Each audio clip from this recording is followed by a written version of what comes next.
इस दरिया से कई सारे दिल दहला देने वाले और अजीबो-गरीब वाक़यात को रिकॉर्ड किया गया है। जैसे कि पिछले कुछ सालों से इस दरिया में ऐसी अजीबो-गरीब आवाज़ें सुनाई दे रही हैं जिसने इस दरिया के किनारे बसने वाले लोगों को काफ़ी ज़्यादा डरा दिया है। यहाँ रहने वाले लोगों का कहना है कि ये जो आवाज़ सुनाई दे रही है ये दरिया की नहीं बल्कि दरिया के नीचे से आ रही है। इस दरिया से जुड़े हुए कई सारे ऐसे वाक़यात सामने आए हैं जिनकी वजाहत आज तक कोई नहीं कर सका है। कोई नहीं जानता कि इस दरिया से आने वाली आवाज़ कैसी है और इन आवाज़ों का क़यामत के आने से क्या ताल्लुक है। दोस्तों, एक ऐसा दरिया जिसके सूखने का इंतजार दज्जाल कर रहा है और एक ऐसा दरिया जिसने क़यामत से पहले की बताई हुई निशानियों को जाहिर करना शुरू कर दिया है। एक ऐसा दरिया जिसके सूखने के बाद क़यामत का आना लाजिम है। दरियाए फुरात एशिया की सबसे लंबी और बहुत ही इंपॉर्टेंट नदी है। ये दरिया तुर्की के टोरस पहाड़ों से शुरू होकर सीरिया और इराक से होते हुए शतिल अरब में दजला रिवर से मिलती है और फारस की खाड़ी में गिरती है। इस दरिया की खास बात यह है कि इसका जिक्र बाइबल में भी मिलता है और दूसरे रिलीजन में भी इस दरिया के बारे में कई सारी हदीस बयान की गई हैं। इस दरिया को मुख्तलिफ मजहब में अलग अलग अहमियत दी गई है। इसके अलावा इस दरिया से सोने के पहाड़ के जाहिर होने की पेशनगोइयां भी की गई हैं।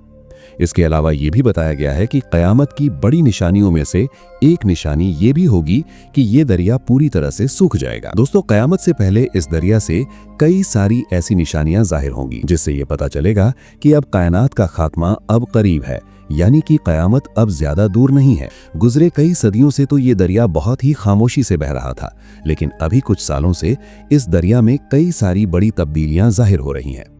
और अगर बात की जाए इन आवाज़ों की, कई सारे एक्सपर्ट्स का कहना है कि शायद ये दरिया हमारे साथ सरसराहट में बातें कर रहा है और ये आवाज़ उस वक्त सुनाई देना शुरू हुई जब दरियाए फुरात के इस खुश्क हिस्से में आर्कियोलॉजिस्ट्स ने खुदाई करना शुरू करी। इन आवाज़ों के बारे में कई सारे लोग ऐसे हैं जिनका कहना यह भी है कि ये आवाज़ें इस दरिया के नीचे कैद उन फरिश्तों की हैं जिन्हें एक वक्त में ज़मीन पर उतारा गया था और फिर ज़मीन पर ही कैद कर दिया गया, जिनको वो लोग फॉलिंग एंजल्स कहते हैं, क्योंकि उनका मानना है कि हजरत ईसा अलैहिस्सलाम भी इसी जगह पर आएंगे। जैसा कि हमने आपको पहले बताया था कि बहुत से मजहब का इस दरिया के बारे में अलग अलग ख्यालात हैं।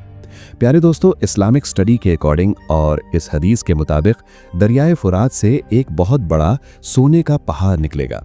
क़यामत से पहले पहले वो जाहिर होगा, जिसकी वजह से बहुत बड़ी लड़ाई होगी और बहुत ज़्यादा लोग इसमें मार भी जाएंगे। वहीं कुछ दूसरे मजहब के लोगों का ये भी मानना है, जैसा हमने आपको बताया, कि इस दरिया में फॉलिंग एंजल्स आए थे जिनको लोग फरिश्ते कहते हैं, और वो ये कहते हैं कि आसमान से कुछ फरिश्ते ज़मीन पर भेज दिए गए थे जो कि इसी दरिया में आए थे। और वहीं इन आवाज़ों पर रिसर्च करने वालों का ये भी कहना है कि ये आवाज़ इस दरिया में मौजूद उन गारों से आ रही है जिन्हें यहाँ के लोग विस्पर होल बताते हैं। वहीं कुछ मजहबी लोगों का यह भी कहना है कि शायद यहाँ कोई जिन्नात वगैरह मौजूद हों जो इस दरिया से आने वाली तब्दीलियों की वजह से काफ़ी ज़्यादा परेशान हो चुके हैं। इस दरिया के बारे में यह भी बताया जाता है कि ये दरिया कोई आम दरिया नहीं है, बल्कि एक रूहानी दुनिया और हमारी दुनिया के दरमियान एक बाउंड्री है, क्योंकि जैसा कि हदीस में बताया गया है कि इस दरिया का पानी सिदरतुल मुंतहा की जड़ों से आ रहा है और अब इस दरिया का पानी मुसलसल कम होता ही जा रहा है, जिसकी वजह से यहाँ रहने वाली मखलूक बेचैन होकर आवाज़ निकाल रही है। इस मखलूक को काफ़ी शदीद तकलीफ हो रही है और ये इसी तकलीफ की वजह से चिल्ला रही होगी। दोस्तों, बहरहाल जो भी हो, ये दरिया बहुत ही तेजी के साथ खुश्क होता जा रहा है और कई सारे एक्सपर्ट्स का कहना है कि अगर ये सब कुछ ऐसा ही चलता रहा तो साल 2040 तक ये दरिया पूरी तरह से सूख जाएगा। ये हमारे लिए बहुत ही खतरनाक बात है, क्योंकि इसका ताल्लुक इस्लाम में क़यामत के करीब आने से है। ये सब क़यामत की निशानियां हैं जो क़यामत के जाहिर होने से पहले पूरी होनी है। प्यारे दोस्तों, 6 जून 2022 को एक बहुत बड़ी खबर निकल कर आई थी। इसके बारे में इसमें बताया गया था कि इस दरिया के सूखा होने से 3500 वर्ष पहले की एक पुरानी बस्ती को ढूंढ लिया गया था। आर्कियोलॉजिस्ट्स के नज़दीक जाहिर होने वाली ये बस्ती 1475 ईस्वी से 1275 ईस्वी के बीच बनी हुई थी। प्यारे दोस्तों, ये शहर बगदाद से 100 किलोमीटर दूर दरियाए फुरात के किनारे ढूंढ लिया गया था। इसे इंसानी तारीख का पहला शहर बताया जाता है, जिसकी आबादी 3 लाख से भी ज्यादा थी। प्यारे दोस्तों, हमारे और आपके प्यारे आका हुजूर अकरम सल्लल्लाहु ताला अलैहि वसल्लम ने फरमाया है कि क़यामत उस वक्त तक नहीं आएगी जब तक कि दरियाए फुरात से सोने का पहाड़ जाहिर न हो जाए, और इस पहाड़ के जाहिर होने के बाद इस पहाड़ के पीछे बहुत बड़ी जंग होगी और इस लड़ाई में हर 100 में से 999 आदमी मारे जाएंगे। इन सभी लोगों में से हर कोई ये सोचेगा कि शायद मैं बच जाऊंगा, और कहा कि अगर तुम उस वक्त मौजूद हो तो उस पहाड़ में से हरगिज कुछ भी मत लेना। कई एक्सपर्ट्स का मानना है कि जो शहर यहाँ से मिला है यहीं पर सोने का पहाड़ है, इस शहर के नीचे सोना मौजूद है। लेकिन दोस्तों, अभी तक इस जगह से सोने का कोई भी खजाना दरियाफ्त नहीं हुआ है। लेकिन बहुत से इस्लामी स्कॉलर्स का ये भी कहना है कि ये सोना रियल गोल्ड होगा, जिसके पीछे दुनिया की बड़ी बड़ी ताकतें जंग लड़ेंगी, और ये सोना दरिया के नीचे से निकलेगा, यानी दरिया को फाड़ कर निकलेगा। और दोस्तों, आप तो जानते ही होंगे कि हिस्ट्री में भी सोने को लेकर बहुत बड़ी बड़ी जंगें पहले भी हो चुकी हैं। प्यारे दोस्तों, साल 1846 में अमेरिका और मेक्सिको के बीच एक बहुत बड़ी जंग हुई थी, जिसमें बहुत से लोगों को सोने की वजह से मार दिया गया था।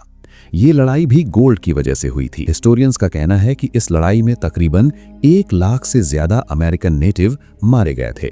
इस जंग को कैलिफोर्निया गोल्ड रश के नाम से जाना जाता है। ऐसी बहुत सी जंगें हिस्ट्री में पहले भी हो चुकी हैं, जब इंसानों ने सोने के लिए एक दूसरे से जंगें की, एक दूसरे के दुश्मन बने, एक दूसरे को मारना शुरू किया। अब आप इस बात से अंदाजा लगा लीजिए कि इस वक्त जो माहौल बना हुआ है पूरी दुनिया का, और जंग का लगातार ये माहौल बना हुआ है और काफी टाइम से ये लड़ाइयां चल भी रही हैं, तो उस वक्त क्या हालम होगा जब ये सोने का पहाड़ निकलेगा। हो सकता है इस पहाड़ की वजह से वर्ल्ड वॉर हो जाए। तो आप सोचिए कि वो कितना सोना होगा जिसके लिए ऐसी जंग होगी जिसके बारे में हदीस में भी बयान किया गया है। और दोस्तों, ये वही दरियाए फुरात है जिसके बारे में दज्जाल ने एक जजीरे पर हजरत तमीम दारी रदियल्लाहु ताला अन्हु से सवाल किया था, यानी दज्जाल को भी इस दरिया के सूखने का इंतजार है। इस बारे में हमने एक मुकम्मल वीडियो बनाया हुआ है। हजरत तमीम दारी रदियल्लाहु ताला अन्हु की मुलाकात दज्जाल से जब हुई थी एक जजीरे पर, तो उसका मुकम्मल वीडियो आप हमारे चैनल नूरे हदीस पर देख सकते हैं। आप उसको जाकर हमारे चैनल पर जरूर देखें। प्यारे दोस्तों, हमें खुद को उन बड़े और खौफनाक हालात के लिए तैयार करना है, क्योंकि बहुत तेजी से हमारे करीब कयामत आ रही है। अल्लाह से यही दुआ है कि वो हमें दुनिया और आखिरत की तमाम कामयाबी अता फरमाए और हम सब के लिए आसानी का मामला फरमाए, और कहने सुनने से ज्यादा अमल करने की तौफीक भी अता फरमाए। आमीन या रब्बुल आलमीन। प्यारे दोस्तों, कमेंट बॉक्स में आमीन जरूर लिखें। क्या पता किसका लिखा आमीन कब कबूल हो जाए। प्यारे दोस्तों, कयामत की जिन बड़ी निशानियों के बारे में हम बात करने वाले हैं, ये वो निशानियां हैं जो पूरी दुनिया के अंदर एक साथ जाहिर हो रही हैं। इन निशानियों के बारे में हदीस के अंदर भी बताया गया है। जैसे साइंस कहती है कि हमारी ये दुनिया धीरे धीरे डूब रही है, कयामत की ये भी एक बड़ी निशानी पूरी होती हुई नजर आ रही है, जिस पर हमने एक वीडियो यहाँ आपके सामने एंड स्क्रीन पर लगा दी है। आप इसे क्लिक करके जरूर देखिएगा। प्यारे दोस्तों, हम उम्मीद करते हैं कि आपको ये वीडियो अच्छी लगी होगी। अगर आपको ये वीडियो पसंद आई है तो आप इसे लाइक जरूर करें और अपने दोस्तों में जरूर शेयर करें। अस्सलामु अलैकुम व रहमतुल्लाहि व बरकातुहू।